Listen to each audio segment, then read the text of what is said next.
If you've got a small shop like mine, you may have been looking for ways to get organized, and an ERP system may have been on your radar.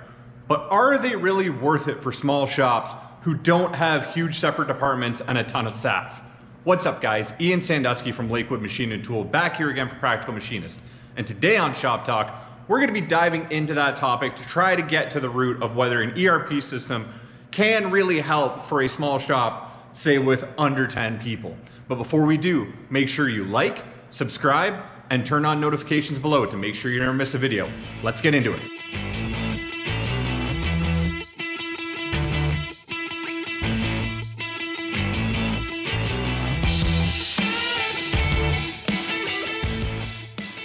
Okay guys, so as promised today, we're going to be talking about ERPs.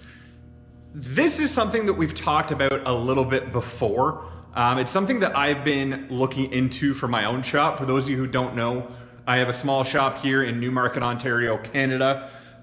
We have 7 employees full-time, sometimes 8 if we have a part-timer in. And getting more organized and looking for ways to grow is something that we've been doing for a long time. We've been around since 1988. My father started the company. We've been as big as 15 people and as small as 3 over the years as things have ebbed and flowed. So looking for ways to grow the business sustainably and bring in technology that is going to help us do that has been something we've been focused on for a long time. Predominantly when we're talking about technology, we've been talking about machines. That's what we've been looking at. That's what we've been focusing on. But the other half of that we've been looking to upgrade as well is our back end. When it comes to running a manufacturing business, there's a lot of behind the scenes stuff that can make or break your business. And a lot of it is organization and data. Whether that's your accounting, whether that's your job scheduling, whether that's your material and inventory, all these kind of things go into what separates a successful machining business from a less successful or, unfortunately in some cases, failing machining business. And a lot of us do really well with this, strategy on our own, using spreadsheets or doing a lot of things on paper or filing systems. But there comes a point where that becomes not really sustainable. And we're starting to hit that point now. We do a lot of things on paper. We do a lot of things in QuickBooks, on spreadsheets. And while it works and we can get through with it, we've been looking to get into something that will help us grow. Something that we could start now and would help us as we go forward. So today I have a very special guest for you. We have Steve from Zero Tolerance. He has his own series here on the Practical Machinist channel. He has 2 of them actually. He has one about Learn to Burn, which is all about EDM, and he also has a brand new 5th Axis series. Now his shop is a little bit larger than mine. I believe he said he has about 14 people there last time I saw him, but he is rocking and rolling. He's doing really, really well. He's a great inspiration for me in my shop. I would love to get to his level. So he's going to join us today because he's recently put in ECI's JobBOSS² ERP software. And as someone who still hasn't, this is something I've been looking at for a while. It's an investment. It's something I want to get into. I want to talk to him and get his opinion on what he thinks have been some of the biggest positives, some of the biggest drawbacks, and generally just what his experience is with ECI's JobBOSS² to maybe get some insight for it for my own business. So I hope this can be helpful for you guys as well. Let's hop over there and talk to Steve. Steve, thank you very much for joining us today. Hey, not a problem. It's good to be here. I mean, you guys are obviously very busy down there. I appreciate you taking the time. I see you guys have new 5th Axis machines in there. You guys must be swamped at the moment. Yeah, we are buried. We got a lot of work going right now. So one thing I did want to talk to you about is ECI software that you have put in your shop as your new ERP. I believe you've been using it for a little while. How long have you had ECI in your shop? It's probably like 8-9 months now. So you have enough behind you now that you guys have your feet under you, it sounds like. Yes. So if I can pick your brain a little bit, as a shop owner, when it comes to making these kind of decisions, obviously, we all have budgets, we all have reasons that we want to put things in, but generally there has to be some kind of catalyst to want to implement something like this. What was your main driver, or what were your main pain points that made you look at putting in an ERP system to start? One is we were looking for where is the capacity and bottlenecks in the shop. What is it actually costing us to do a job? In my head, as we were smaller, I could keep track of all of it in my head, and I pretty much knew where I was, what it was costing, what it took. I knew if we did good on a job off the top of my head. So as we've gotten, 12, 14 people now, I can't keep track of it all. So I'm either getting old or I need some help. So that was one of the other ones. And then being able to have a workflow that everyone could follow, not just off the top of my head. So that's why I decided to look into different ones.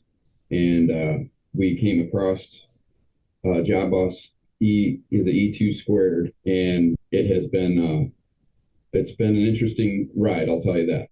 And especially anybody who follows your videos and knows you guys don't just buy whatever off the shelf and throw it on the floor.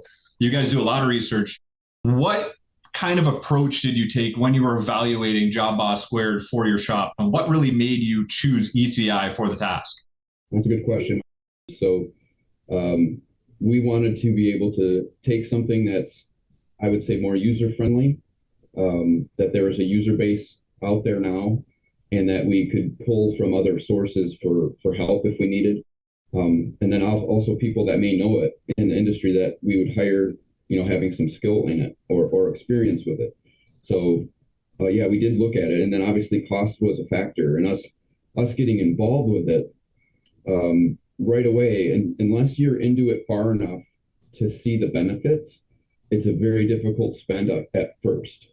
But after 8 months now, I'm really now beginning to be able to see the benefits of the tracking, the ability to honestly see how much it's been costing us. The fact is that initially, you're looking at cost. Some of them cost a lot, and we've seen almost everything we were looking for in JobBOSS². So it made sense for us. It's online. There wasn't really software. People could use their phones. So we looked at a lot of different things, but if I can sum it up, it was just, it fit everything we were looking for, and the budget was right for us. It's interesting to hear because it is definitely as a small shop owner, it's a cost drives a lot of decisions that we wish it didn't have to. So knowing that that was a factor is interesting to hear for sure. And to kind of piggyback on that, that we are small shops, one of the biggest resistances that I hear to people looking at putting in an ERP system like JobBOSS², and it's one that I feel as well sometimes, is that ERP systems are typically something that you grow into. They're for big shops with multiple departments, purchasing departments, shipping departments. I load skids on trucks myself. I don't have a shipping department. So it's Me too. Exactly. It's been a major point of resistance that I've experienced. And do you feel that your shop benefits as much at your point as a larger shop from an ERP? I'll tell you what, I was the most resistant to it. I had everything, like I said, in my head.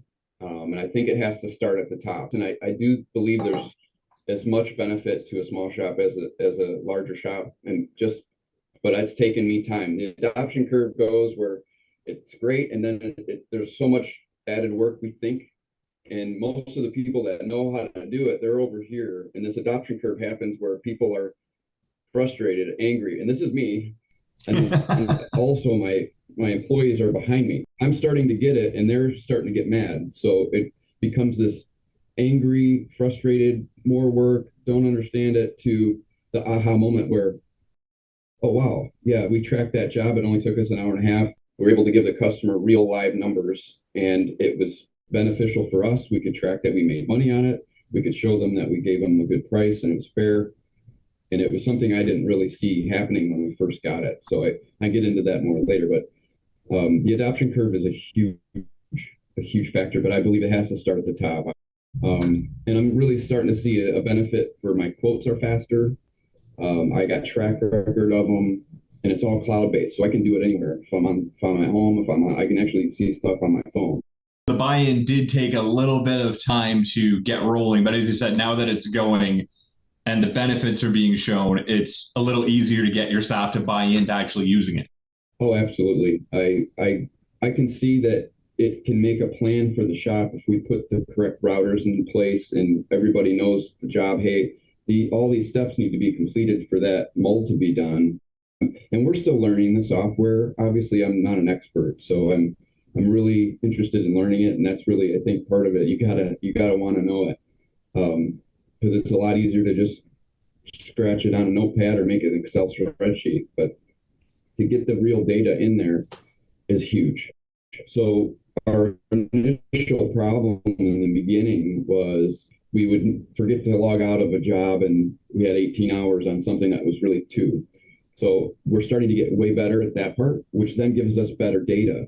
So then I can make better decisions.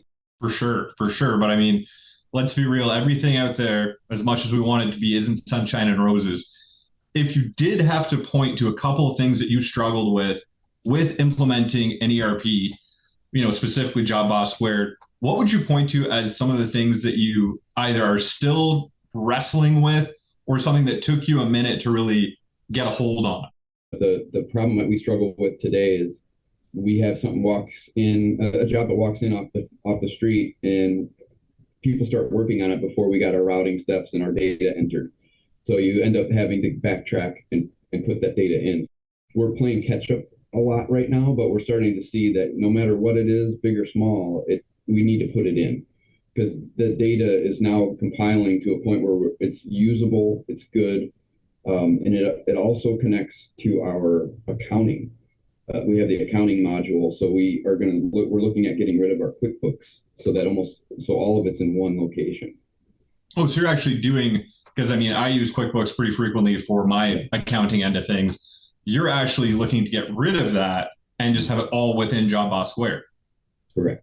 Wow, that's I didn't even know that was a function that you could do with that. Running 2 parallel systems often sounds daunting. If you're doing one, you have to do in the other, and if this isn't updated to that, the fact that you could and you're looking to put it all in one, that's appealing.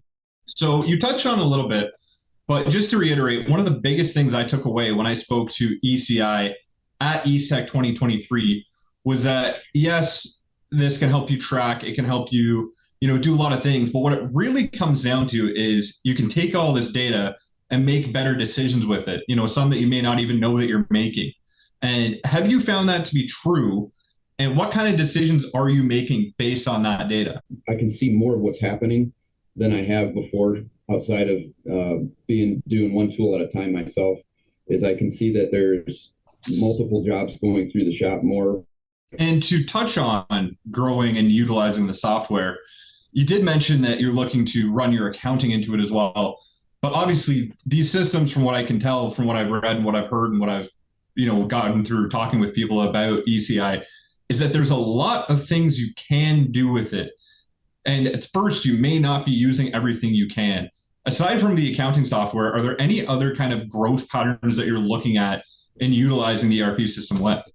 Yes, I would love to get more use out of it. I do want to have part of the job tracking to be linked to the machines, the machine monitoring, which we don't have currently, because we do run a lot of work overnight or extended hours. Like the machine started and it runs for 6 hours.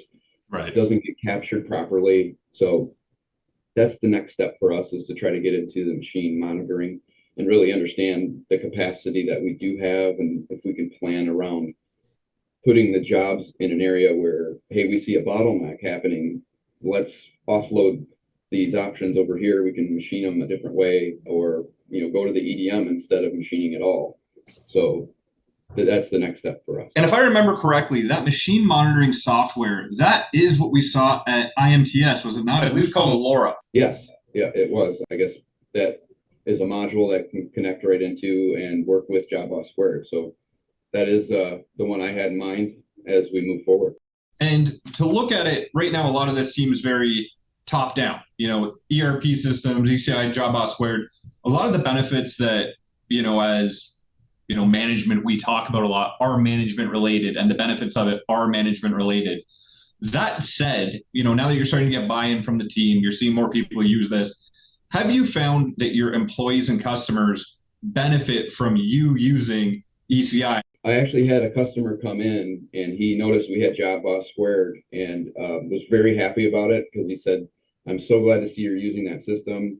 It was a larger company coming into a small company, and they want to see that kind of progression. They want to see that we're not old school and we're not, not looking to upgrade and use software and technology. So in that regard, the customer was happy. The employees have now been able to use their phones to do the scanning. They can log in or not log in, but clock in to work that way now. So it adds a little bit of freedom and a little organization so they can see what's next right on their phone. So if we do the routing steps correctly and we set it up, they can say, all right, well, I'm done with this. And then they'll see something in the queue. Well, here's more stuff that needs to be done. So if someone's not available, they don't need direct direction from someone. They can use the system the way I was planning for it to go. Which is excellent. Yeah. And if people want to know more about Zero Tolerance, where can we find out more about your company?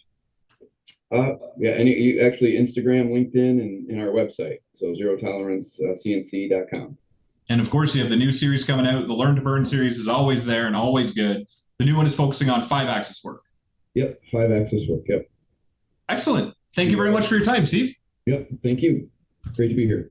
So there you have it, guys. Thank you very much, Steve, for all your insight on this. As I said before, Steve is someone who I personally look up to. Him and his wife have had a very successful run with their business so far. They're constantly growing. They're constantly adding new capabilities. And getting his opinion on that was fantastic.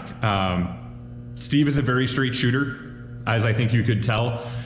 It's interesting to hear that he has had so much success and, has so many praises to sing about the JobBOSS² system so far, because as you heard, in only 9 months, which in, business years really isn't that much, he's already seeing huge benefits. A lot of the apprehensions I had, regarding the questions I was asking are about implementation and buy-in, and is it worth it for a small shop? It was interesting to hear that even though he doesn't have 10 different departments and 500 staff, that he's still seeing improvements in his business, sounds like pretty much every day, from using the system. The whole concept of making better decisions with your data, that's very appealing to me. So it's something I'm going to keep looking at. It's something we want to put in here. So hopefully we might have an implementation video here for you soon. In any case, guys, I'd like to know your opinions. What are some things you guys do when it comes to implementing a new ERP? How do you decide which one to choose? Have you done this before? Have you gone through this? I'd love to know in the comments below. This is how we help inform each other to make decisions. Real world feedback like this is really king in my opinion for this. So I'd love to know in the comments below what you guys think. And as always, guys, make sure you like, subscribe, and turn on notifications below to make sure you never miss a video. Thank you very much for watching, guys. You take care.